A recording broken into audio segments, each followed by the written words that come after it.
How to develop a learning culture in the team, sir? Yeah, very good question, Kumar.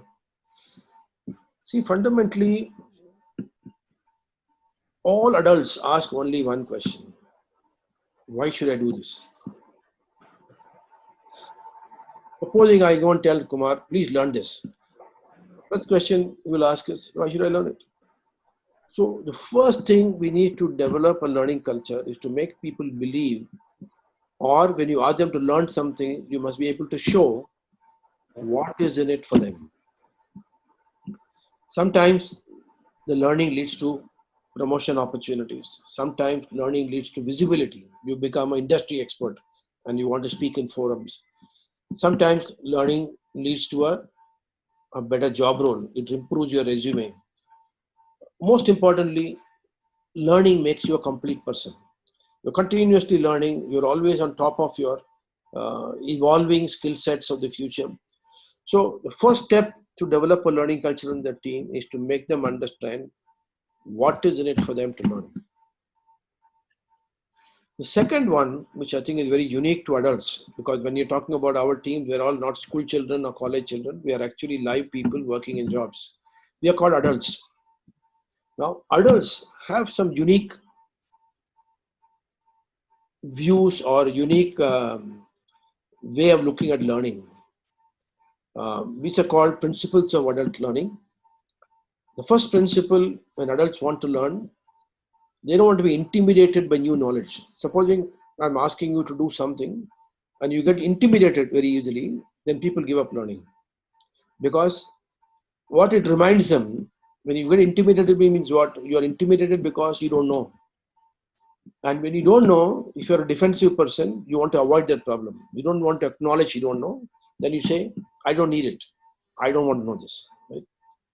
So first level principle or a burden to or an obstacle to learning of adults is knowledge intimidation.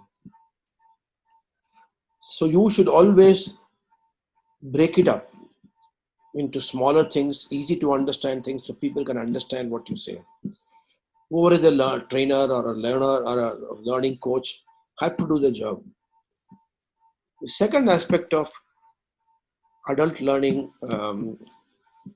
obstacles that adults don't like to remember too many things. We are not very good in memory. So supposing I do a class for you yesterday and I do a class for you today, you may not remember what I told you yesterday. And in school, for example, when you do mathematics, mathematics grows cumulatively from class 5, class 6, class 7. If you don't know class 5 and 6 maths, you'll struggle in class 8 maths. And this is called cumulative learning. Adults don't like to do cumulative learning. They want to do learning in that session. Supposing I'm sitting in this session, there has to be complete in all respect to what you want to know. And if I told you now, go and learn this and come back, I'll teach you this, you're not going to come back. So the adult don't want cumulative learning. They want encapsulated learning. But the third part, I think is most important, is contextual learning. What we mean by that is, if I learn something, it should be in my context. Supposing I teach you something and give you an example of what's happening in the airline industry or something happening in post office. You want to say, why are you telling me this? It's not relevant to me. I'm in recruiting business. Tell me about recruiting business. So this is called contextual learning. Adults want the learning to come in their context so that they can easily appreciate the importance of learning. And the last one, fourth one, is learning will immediately be lost, or we can say you'll forget about learning if you don't apply it immediately. So the fourth step is, apart from the learning, you must give opportunity to implement that learning. Only by implementing the learning, you will retain the learning. So, for example, in our case, RPA, we are trying to get all of RPA people in our organization, at least one live project they'll work on. So that while working on the live project, they will understand what RPA implementation is.